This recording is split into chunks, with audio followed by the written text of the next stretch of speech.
Welcome to the Recover You podcast. I'm Kylene. And I'm Patrick. We are a couple in recovery from sex addiction and betrayal trauma. Together, we share our story to encourage you on your journey. It's here that we talk about sex addiction, betrayal trauma, mental, emotional, and physical health, faith, and anything and everything needed to recover you to your most authentic self that God created you to be. Welcome, everyone, to another episode of Recover You. We're so glad you're here today.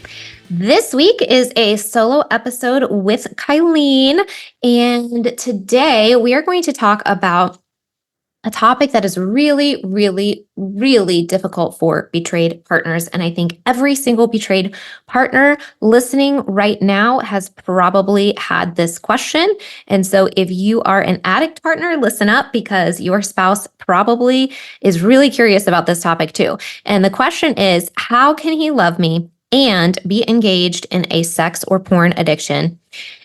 So maybe your wife has asked you this question before. Maybe she hasn't. I guarantee you if it hasn't come out of her mouth, it's probably in her head.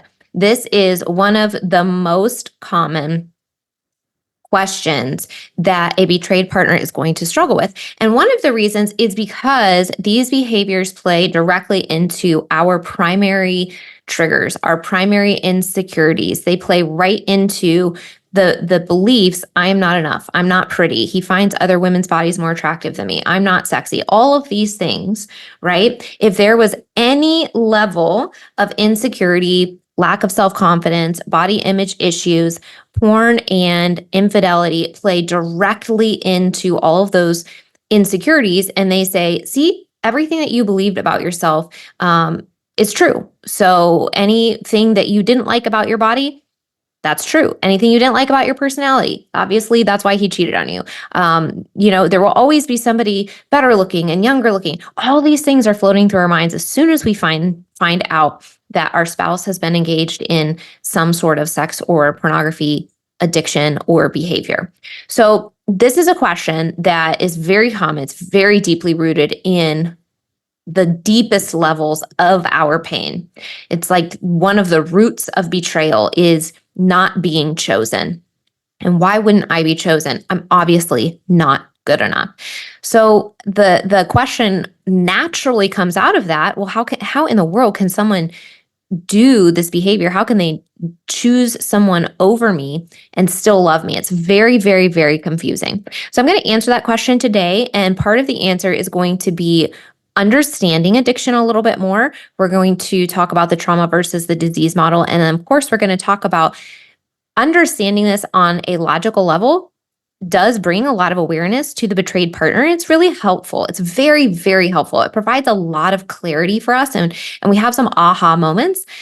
And that doesn't make the emotional wounding go away. So if you are somebody that logically understands addiction really well and still has this deep, deep question, this fear, this pain point of, but how can he love me? I just still don't understand that. You are not alone. I remember very early on, as we were going through discovery and confession and, just navigating everything in the first few months, I had a very similar question. But I think it came out more as a statement. And my statement to Patrick was, you do not understand what love means. You don't understand it. Obviously, I thought you cannot understand what love means because you've been doing everything against what love truly means. And you've been engaging in all of these things that destroy love and that deeply, deeply hurt me. And so I very early on remember telling him, you're going to have to prove to me that you know what love means. And I'm going to have to see it. And I think I even told him, you're going to have to write it out for me so that I get it. But it was more than that. It was whether I knew it at the time or not, I needed to see clearly over time that he did truly understand what love was and that he could express it to me and essentially convince me that he did love me, because the behavior that I discovered was so, in my mind, the antithesis of love. And now what I'm going to say here, just to pause for a moment, is that this behavior is antithesis to love. There's no getting around that. So this is one of those really complicated situations where two truths can coexist. Someone can love you and they can be engaged in behavior that is the opposite of love.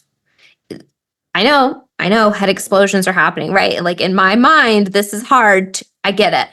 So you are not alone if this is like, no, that can't be true. Like he can't love me and engage in behaviors that don't love me. But this is, again, this is where we have to mix the logical understanding of how addiction works with the reality of our situation. And I also, before we get too much into it, I want to clarify there is a difference between just, and I don't want to say just, but quote unquote, just cheating and addiction. So there is a little bit of a difference here, and we're going to break down addiction a little more specifically.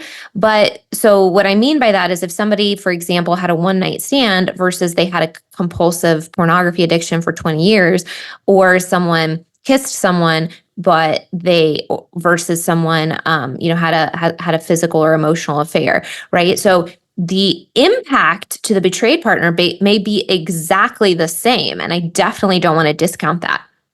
Cheating is cheating. I don't think it matters what level it is. The impact to the partner can be exactly the same. However, there's a difference between some things being considered addiction and some things that are not. And so I'm going to be speaking today from the perspective of they have like a legitimate addiction and how understanding that helps us wrap our minds around the behavior. So I'm not necessarily answering the other question today. I'm just specifically talking about addiction patterns, which I think is most of the people listening to this podcast. So let's talk about some of the things that actually go into recognizing that something is an addiction. So one, there's the compulsivity aspect to it, right? It's this idea that I'm doing something that I don't want to do. So I don't like this behavior, but I can't stop doing it. That's one thing. Just understanding the compulsivity aspect to it, I think brings a little bit of compassion to it, because when we have people that are engaging in compulsive behaviors, we understand, like if we zoom out and we think non-sexually, but we think about people that have OCD, for example, you can have a lot of compassion on someone that has difficult OCD, because it's like they don't want to be checking the oven 2,000 times. They don't want to be, coming back halfway from work to check that the door is locked. They don't want to be washing their hands 20 times. Nobody likes compulsivity. It's not something that people enjoy, right? So when you apply compulsivity to the idea of addiction, and that being one of the identifying aspects of it, there is a level of understanding just to that piece of it that goes, oh, okay, I can kind of see how this plays in, right? The difficult piece for the betrayed partner always comes from the fact that it's other bodies, other women not being chosen. That's always the pain point.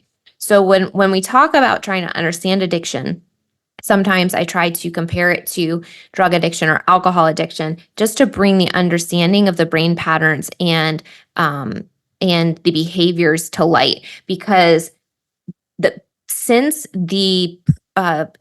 it feels so much more personal to the betrayed partner, it's difficult to zoom out and view it that way, because we feel very, very, very personally attacked. And again, two truths can be happen at the same time, right? It is, of course, you're personally attacked. Cheating is cheating. But we also want to understand how this happened and why. So again, understanding addiction is also helpful, because let's say you find out that your partner is totally not an addict, or they don't care about their behavior, and they're not they don't apologize for it. They don't take responsibility for it. Or some people will say, there's nothing wrong with porn. I like doing it, right? And so those are all scenarios where those types of relationships are probably not going to work out in the long run, because you can't really reconcile with someone who doesn't understand how they hurt you. They don't care that they hurt you, and they enjoyed the behavior of hurting you, right? But what we're talking about here is we're talking about good people who have done bad things and who truly have struggled with an addiction pattern, and they want to make it right. They want to stop. Okay. So that's what we're talking about here when we're answering this question. How can he love me and do these things? I'm talking about this group of people. I am a good person. I love you desperately. I've done bad things. I don't want to do them anymore. If you have somebody that's like, yeah, I don't care. I want to keep doing that behavior. That's a different story. We're not talking about that person today. So the first thing that we want to think about with addiction is compulsivity. These are people that are doing something they don't want to do, and they're doing it compulsively. It's almost like an external force or maybe internal for some, is forcing them to engage in this behavior. And you can think of that as like a brain pattern similar to OCD. I've got to do this to get a certain outcome. If I don't do it, my brain will not let it go, kind of deal. For many, well, I would say all that have an addiction pattern that are, again, good people who are doing a bad thing that they don't want to do, they engage in what's called a binge purge cycle. So this is where I really don't want to be doing this behavior, so I stop for a period of time.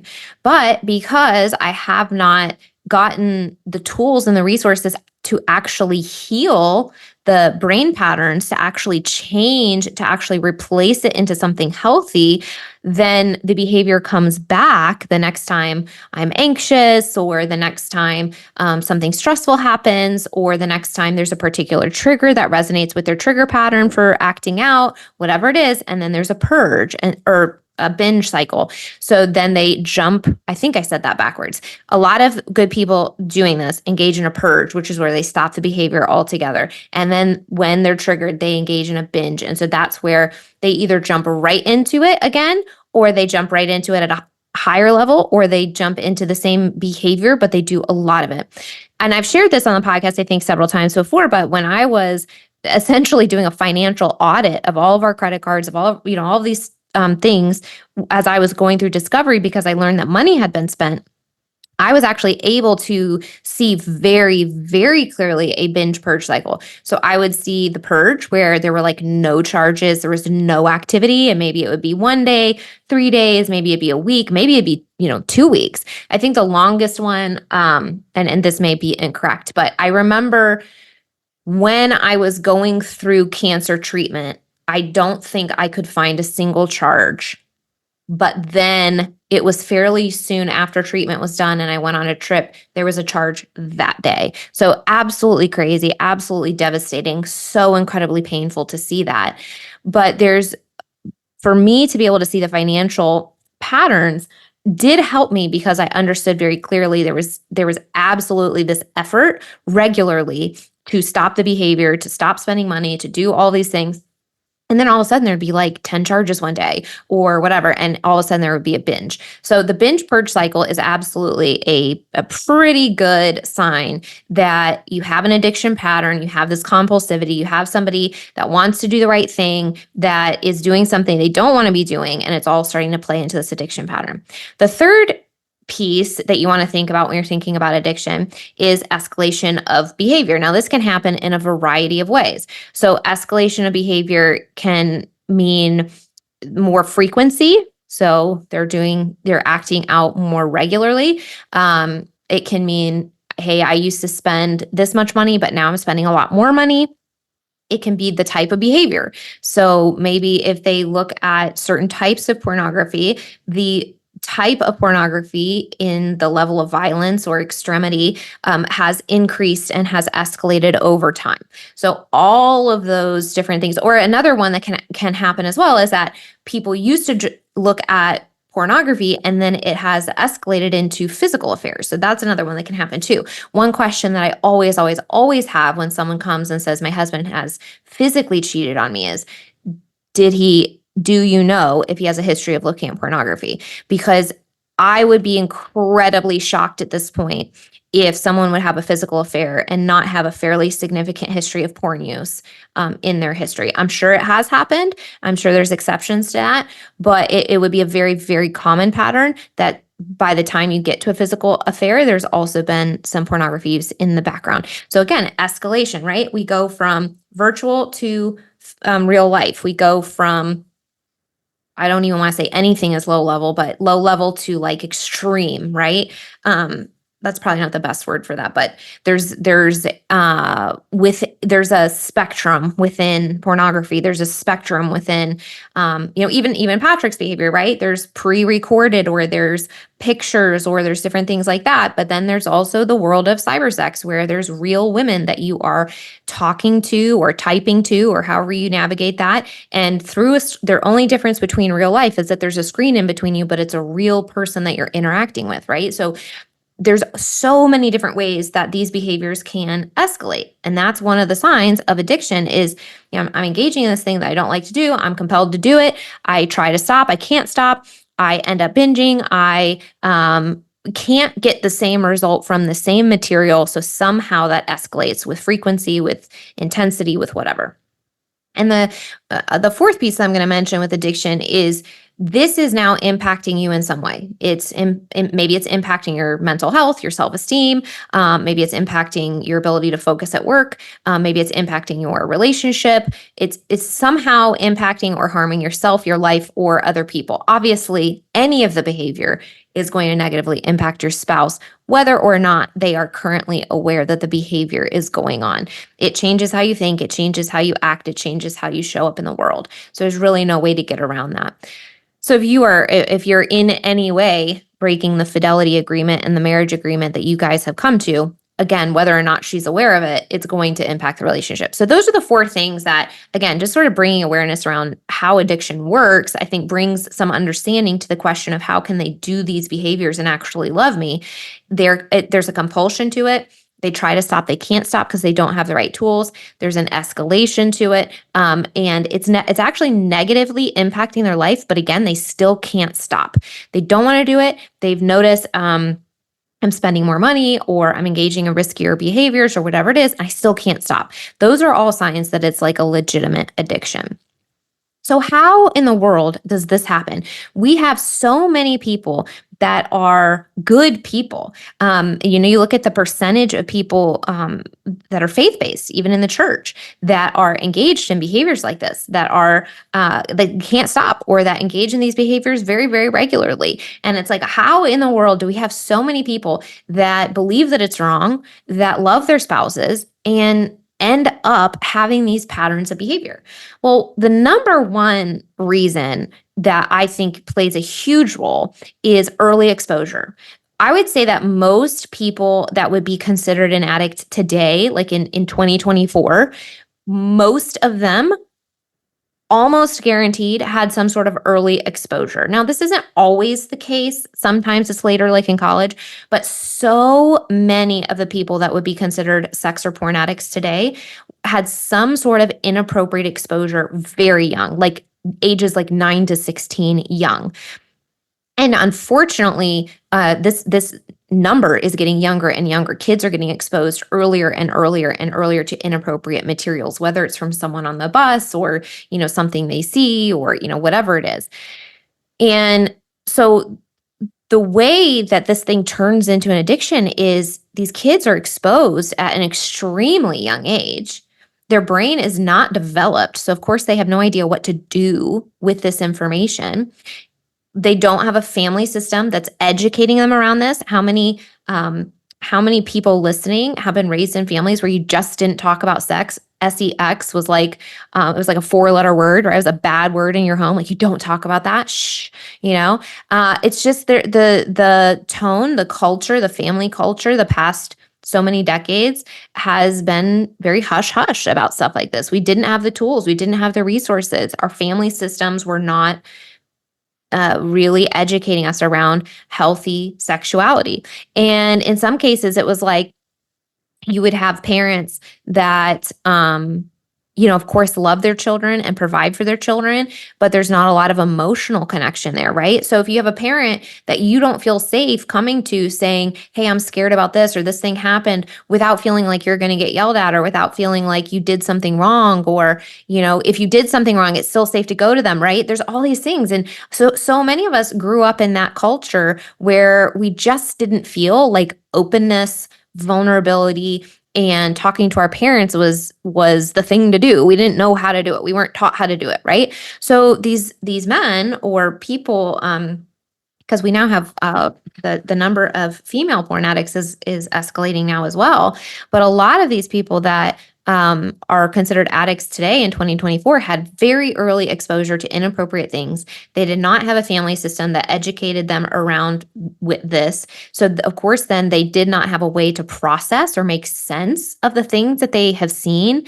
And that's really confusing for a kid brain, right? You have something that's like, well, this is curious, this is stimulating in some way, but also I kind of feel like maybe this is bad. bad. Like, but I don't, but I'm not going to tell anybody about this. And they don't have any structure set up.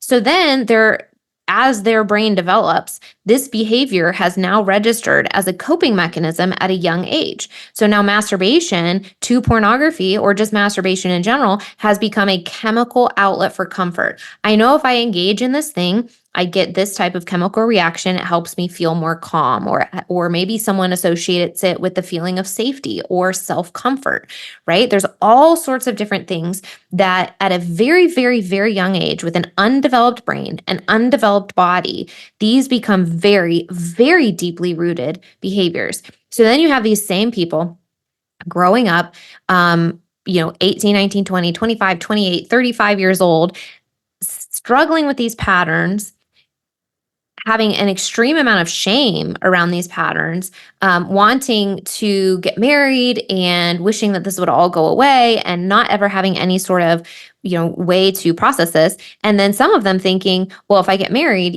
this will just go away because I will then just have a sexual outlet with my wife, which, while you can understand that, is also like a horrible way to think about the person that you want to spend the rest of your life with. Oh, I'm marrying this person who's just going to be a sexual outlet for me. Like, that, pause just for a moment. That's also not very nice, but we can understand where that thought comes from, right? Well, if this is just about sex, then sex will fix it. But it's not about sex. It's about the outlet. It's about the chemical release. It's about comfort. It's about coping. It's about all of these things that the brain has now developed a coping mechanism and a compulsivity around.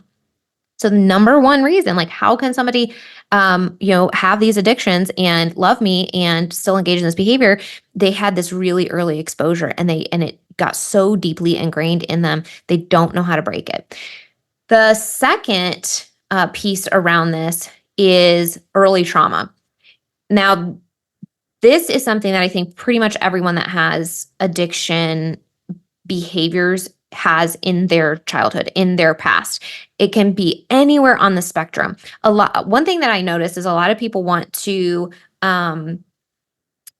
what's the word I'm looking for?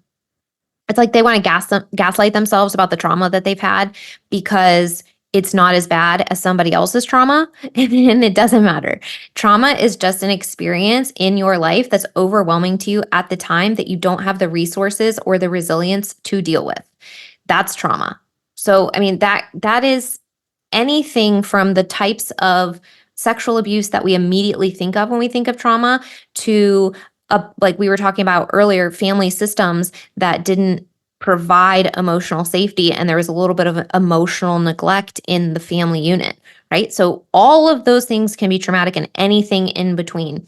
I will say, when you work in betrayal recovery and sex addiction and all this kind of stuff, and you hear more and more and more and more stories, and maybe you see or hear about different disclosures, and you learn about people that end up with these addictions, I will say that there's a lot of sexual trauma in the history of these people, often sexual abuse and sexual trauma very early. So sometimes it's not just early exposure, it is some sort of sexual abuse and trauma has also existed for them very early in their life. And it's just incredibly sad. It's incredibly heartbreaking to hear some of these stories about how these individuals were hurt so early on in life.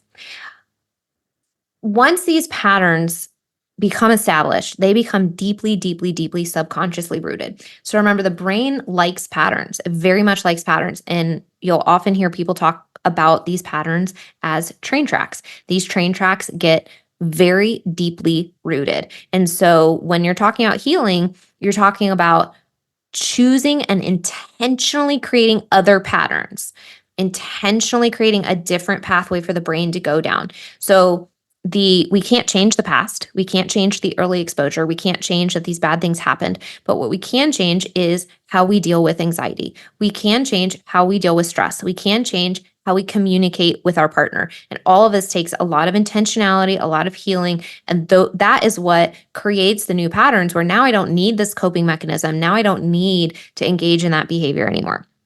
And so the fourth thing, when you're talking about how can someone have an addiction, is, again, when you have a good person that is doing something bad. So again, just going to bring faith into it, because outside of the Christian community, sometimes people think porn is wrong just because of the negative effects it has, and sometimes they don't. But in the Christian community, everyone would pretty much, I think, I would hope, agree that it is wrong.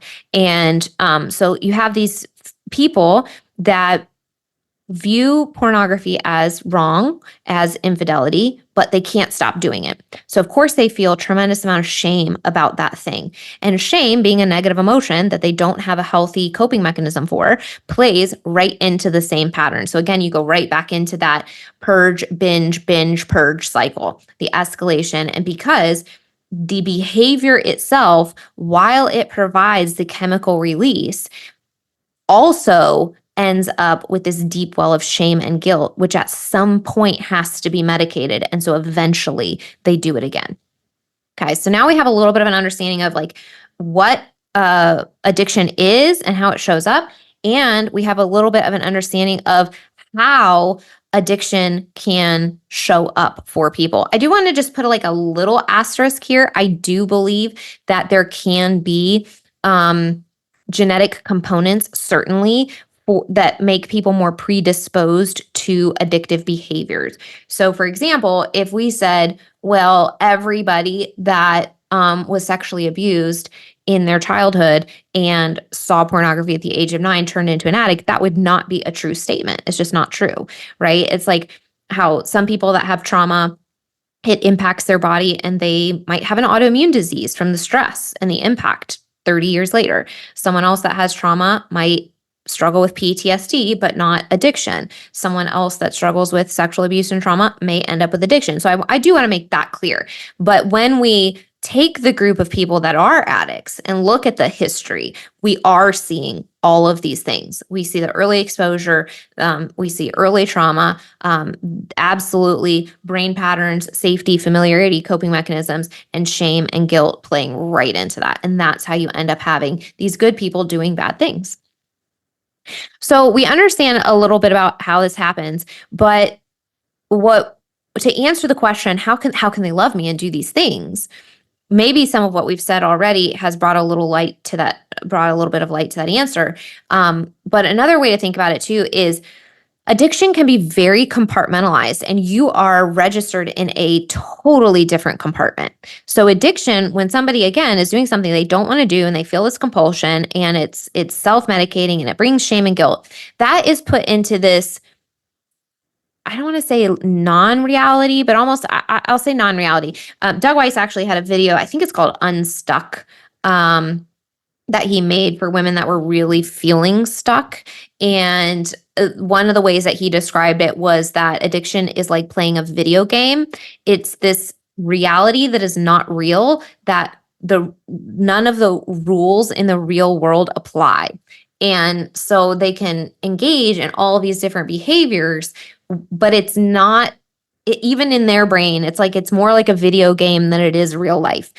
And so when you understand it in that way, it's hard to understand as a betrayed partner, as somebody who would never engage in those behaviors and never see reality in two separate dimensions like that. But what we want to do is try to understand that some people do. That is the reality of some people. And they separate it so distinctly. And you, as the person that they love, has such high value, you are like representative of actual reality. You are representative of love. You are representative of commitment, of what they want to be, of the type of relationship they want to have. They view you as good and innocent and existing in the real world. But just because they love you, that doesn't stop the compulsive patterns that their brain has gotten used to. Just like an alcoholic finding the love of his life doesn't mean he sobers up the next day because love fixed it. So when you understand that these addictive patterns have at least their roots often in childhood, hopefully that helps a little bit in understanding, like, it's so totally not about you. It's not about the relationship. It's not about your body. It's not about your sexuality. It's not about your attitude. It's not about your hair. It's not about any of those things. It's about an individual who has emotional pain, who has woundings, who has traumas, who has experiences in their life that they never learned how to deal with in a healthy way. But for whatever reason, in whatever scenario, they were exposed to this unhealthy way of dealing with this that then became very, very deeply rooted in their body. And by the time they became adults, it's almost impossible for them to stop on their own. And that's why, we try to bring so much education around the healing process, because once these stories unfold and become discovered, people do try. They try really hard to get help, and they go to biblical counseling, or they go to a marriage counselor, or they try to connect to all these different, whatever first comes to mind is, well, maybe this person can help me. And then they still feel stuck, and they still feel stuck. And that's because these people are not trained in understanding the addiction pattern, or they're not trained in understanding porn and sex as being addiction. And that's something that comes up. Sometimes I'll post on TikTok and people will occasionally go, it's not an addiction. And they try to like catch me or, tell me that I'm wrong because it's not in the DSM, right? And so one of my responses to that is, when we view it, first of all, you need to look at the categories that we talked about earlier. And I believe there's even more to even qualify it as an addiction. And by the way, if you're curious, if you are in an addiction pattern, we will post the link to take the SAST test, the SAST test below in these show notes. But there's a specific list of qualifications that go into, is this actually an addiction? And the reality is, when we view it as an addiction, it provides people so much more help. When people are going, I can't stop, and I don't know why. And then they go into marriage counseling, and it's focused on how you guys communicate to each other. But the root of why you can't stop this behavior is never addressed. Then, of course, the relationship flounders and people get stuck, and they really, really struggle. And so that's why we keep trying to bring awareness around this topic, because it's really, really, really important. And to me, it doesn't matter if it's listed as a medical condition in the DSM or not. Understanding how this works and connecting people to the right resources is more helpful than not helping people. And we just see it over and over and over again. The light bulb that goes off in someone's mind, or even in the spouse's mind, when you list off all of these things and they go, oh my gosh, it really is an addiction. Oh my gosh, yeah, they were sexually traumatized as a child. Oh my gosh, he told me he was exposed to porn when he was like 8 years old. It was such a sad story. All of these different things. And you have this accumulation that leads into, yeah, it's an addiction. And the only way to address this is by getting help, as if it's an addiction. And then when you get the right help, then all of a sudden you don't have to engage in this behavior anymore. And that's why we always talk about the disease model versus the trauma model. Because when you think about addiction as a disease, you think about it as, this is something I'm going to struggle with the rest of my life. Now, I mentioned the genetic component earlier. That's what genetics, or something that we would say is a tendency, right? I can have a tendency towards this detox issue in my body. I can have a tendency towards, if the environment is just right, if the triggers are just right, I can have a tendency towards XYZ. That's what genes. The thing with genes that we've really discovered in the health and wellness world and the medical world is that they can turn on and they can turn off when it comes to these sorts of things. So when the environment is right, then those behaviors can stop. And so from a genetic perspective, I don't think that, even when you're thinking about addiction, I still don't think that I don't believe in addressing it only as the quote unquote disease model. You have this gene, or you have this thing, you have this tendency, therefore you're going to struggle with it forever. I don't necessarily think that's true. That's why we talk about the trauma model. We want to address the early trauma. We want to address the early exposure. We want to address the early abuse. We want to address the family systems. We want to address how you identify, connect with, and communicate your emotions. And it just seems to be more effective than this mindset of, I have this thing and I'm stuck with it. If you think you're stuck with it, you'll be stuck with it. If you think that it's something that you can continue to work on and grow through and heal from, you're much more likely to accomplish that thing. So we always promote working with practitioners to understand addiction, understand sex addiction, believe that sex and porn addiction does exist, and also address the trauma aspect of it for sure. So I hope that helps understand a little bit the answer to the question, how can he love me and be engaged in sex or porn addiction? I want to clarify as well that like none of this is an excuse. None of it is an excuse. There is a level to which understanding addiction brings compassion, it brings awareness, it works as an explanation, helps us understand the suffering of the person that does have the addiction, and it still does not excuse the behavior. We are all adults who make choices in life. And so that doesn't mean that when we can't reach out for help.